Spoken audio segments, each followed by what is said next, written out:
Hello, this is Barry, and you're watching Barry and the PI. One of my subscribers commented that he was having a hard time hearing me on one of my videos or a couple of my videos, and wanted me to get a microphone. So I went out looking, well, might have went out looking for, and she couldn't find one. They didn't have that. Went to the Apple store in the mall in Tagaytay, and they didn't have any the kind that I needed. Uh, so I still don't have a good microphone on here. So I hope you'll be able to hear this. I've got a little closer now. So today I wanted to revisit a subject that I did an earlier video back when I was first starting out and telling the stories about my life. And that was my teaching career. I later on, had several jobs. One as an archaeologist, and I was going to graduate school, and so I started doing that, and then I got an offer for a federal job, not in archaeology, but in the defense department. I decided after 5 years of working for them, I said, I miss working with kids. And so I decided that I was going to quit that job. Probably a stupid thing, but I never let doing stupid things deter me from making those decisions. So I went back to school and took all the education courses and a few others. And I passed all the courses, and it took me about a year. And while I was going to school, I also did some other jobs. I was worked the games in the Texas Renaissance Festival. It's a very big festival that takes place in October and November of each year. And I was made the head of the night school, KNIGHT school. And it was a lot of fun. I made a lot of money because I was pretty good at it. And then I started doing stand-up comedy at the Laugh Stop and a few others in San Antonio and in Austin. And I was pretty good at that. And some of the other comedians said that I should go to Los Angeles and New York and try to get discovered. But I was married then, and my wife had a very good job. Paid a hell of a lot more money than I was making. And so I decided not to do that and just continued on with wanting to teach. So I did my student teaching at Bowie High School in Austin, Texas. And I started applying to some schools around Austin. And I was told that you had to know somebody. And one of the other student teachers there at Bowie, she ended up having to be a permanent substitute teacher for a year before she could actually get one. So I started looking around, mostly in smaller school districts. I had one superintendent call me once after I'd submitted my application, and he said, "You sure you want to come here? You're way overqualified."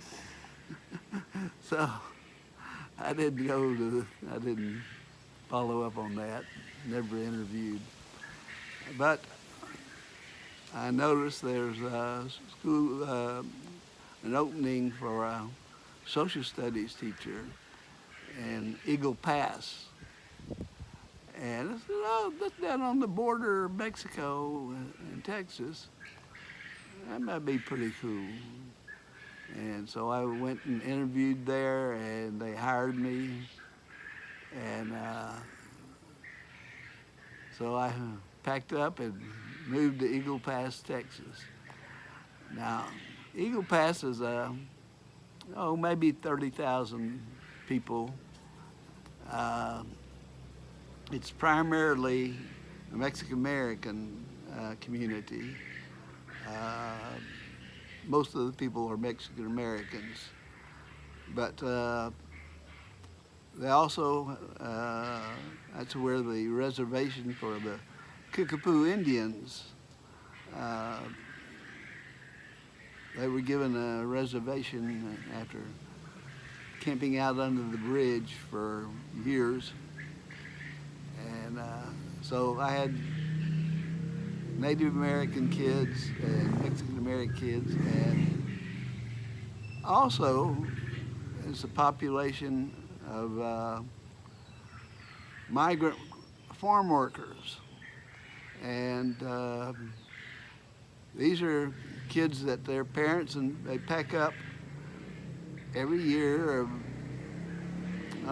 probably in early fall, and they would leave, and they would go travel to different farms in all over the America, and they wouldn't come back until March of the following year, and they had to, so they had a program to help them get caught up.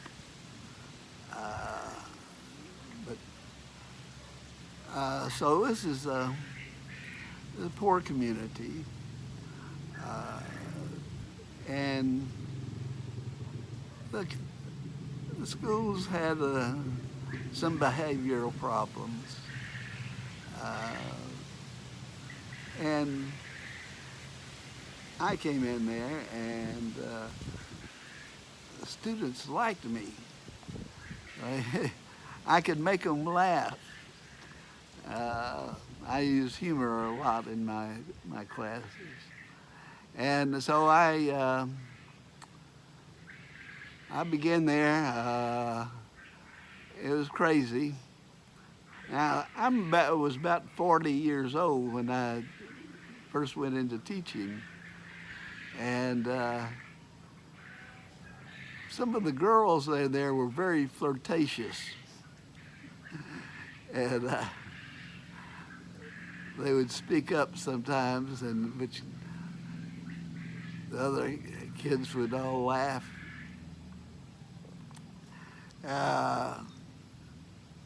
It was fun. It was fun. I had one of my classes. They ended up calling me, giving me the name Profe, and I asked, "What is Profe in Spanish?" He said, "Professor." I said, "Well, you're calling me professor?" He said, "Because you look like one." And your ideas, you are what we think of as what a professor would be and look like.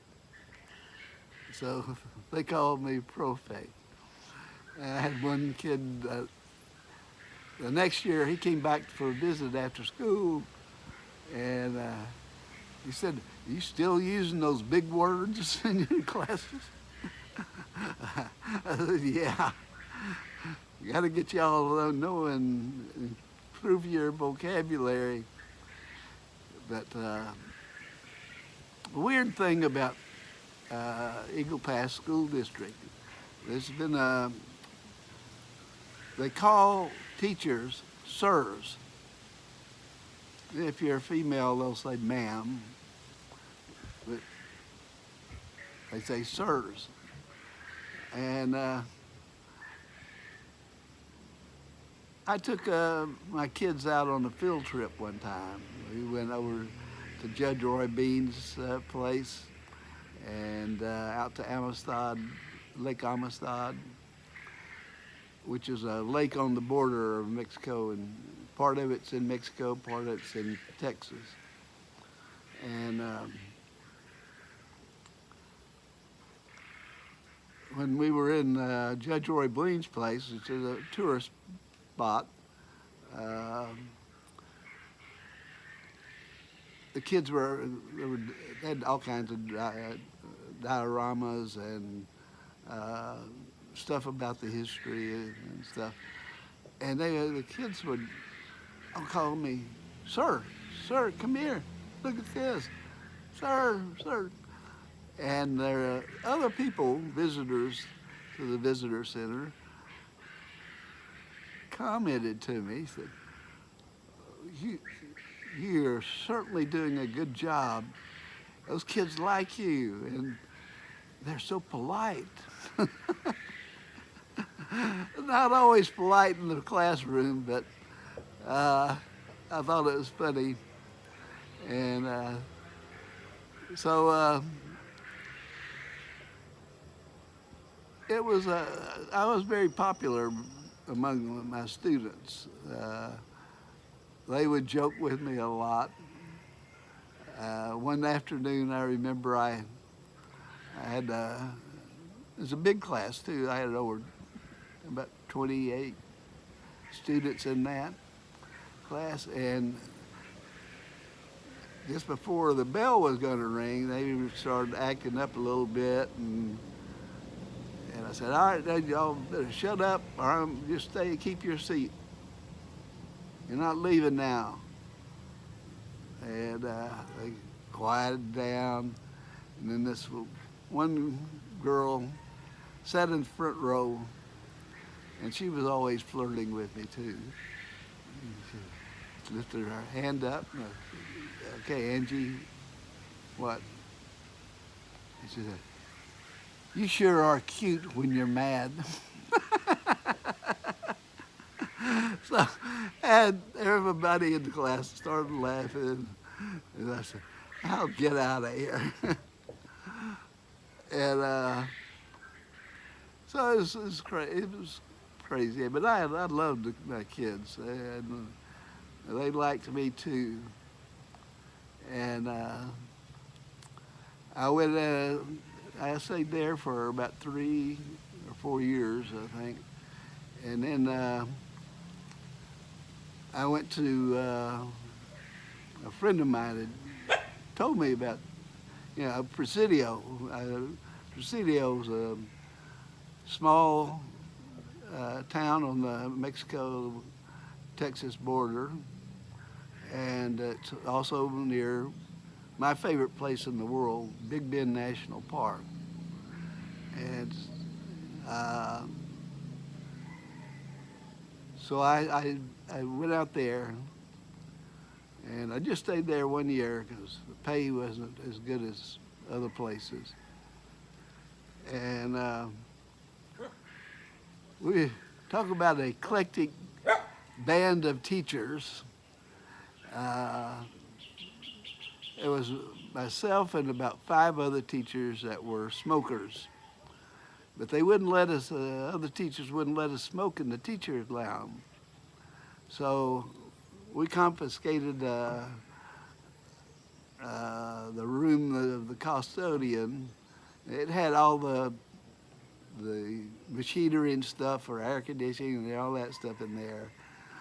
And our principal, who was a great guy. Uh, he uh, he brought in a picture of a diseased lung and hung it up in the room. And so whenever we'd go, we'd get together, and our teachers, we called it the swamp, and we'd meet in there. One of the guys was me, and another guy, David. He was a Native American, and another guy was just teaching there because he was expecting to get an offer from the baseball league, the National Baseball League. He was a baseball player, and evidently pretty good. And Marcos, who was a substitute teacher, he was the only one that could speak Spanish. And so one day, it's payday Friday, and so the five of us decided to go over to Ojinaga, Mexico, little town across the border, and have a good time. So we started out, we hit this bar and this brothel and this bar, and then we ended up, I think, about 2 o'clock in the morning in a disco, and then we decided to leave. So five of us piled out of the disco and walked over to where our cars were. And along the way, one of the guys, this is in downtown Ojinaga, and he had to pee. And so we stopped, and he started peeing, and I started peeing, and everybody else except Marcus was peeing out there. All of a sudden, here comes this police van and cars, and they get out and they've got guns pointed at us. I said, oh God, no. Shit. Keep my hands up. So they hauled all of us into the police station. And so we were kind of negotiating and talking. Marcus could speak Spanish, so he was translating. And what happened is that some girls had come out of the disco, and they saw us over there peeing, so they called the cops.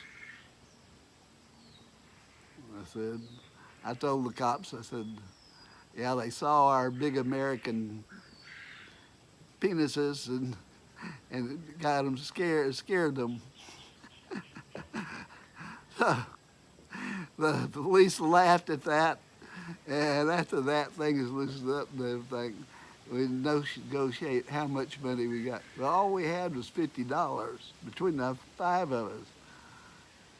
We'd spent all the damn money on the women and bars.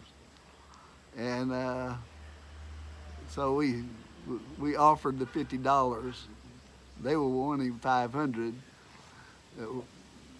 We didn't even have that. And so they agreed, and they let us out and go home. And so we did. And come Monday morning, we get to school, and my principal comes by, and he says, hey, Barry, I heard you had a good time in Ojinaga Friday. How in the hell did he know that? But he did. Probably got notified about it by the police. So that's one of my stories. after that, uh, Dave, the Native American teacher, went out to the Arizona and was teaching there, and he called me up and said, Barry, we got jobs for teachers here. Come on out. And that I did. And that's where I did my time and till I got old. And I retired from teaching on the Navajo Indian Reservation at Chinle High School. I had a good, I was co-teaching world geography with a woman named Jan Brooks, and she's still a friend. She lives up in Oregon. She's retired from teaching too, and we communicate over Facebook and stuff. So, real nice lady. And Jan, if you're there, how you doing? So that was my teaching career. I certainly enjoyed it. I had some very good kids, very good students. Matter of fact, Janie Suki, if you're out there, Janie, she was called the pride of the tribe. She's a smart girl. So that was it. I enjoyed my teaching. I even thought about trying to, but now with nerve damage that I've had in my arm, it would be very difficult for me to teach. So that's about it. I hope you enjoyed this little part of my life. Be sure to subscribe and like, and help get me up to over 1,000. There are some bloggers here that put out BS and are just focused on the girls, the bar girls and stuff. And they get lots of subscribers. And me just trying to entertain you, it's harder to get those subscribers. Anyway, take care and you have a great afternoon. It's actually sunny today. We've been getting some rain every day, but I think we got some last night. Yeah, but it's nice, cool, nice breeze, and things are great here. So y'all take care, and I'll see you again tomorrow, hopefully. Adios, amigos and amigas. Up.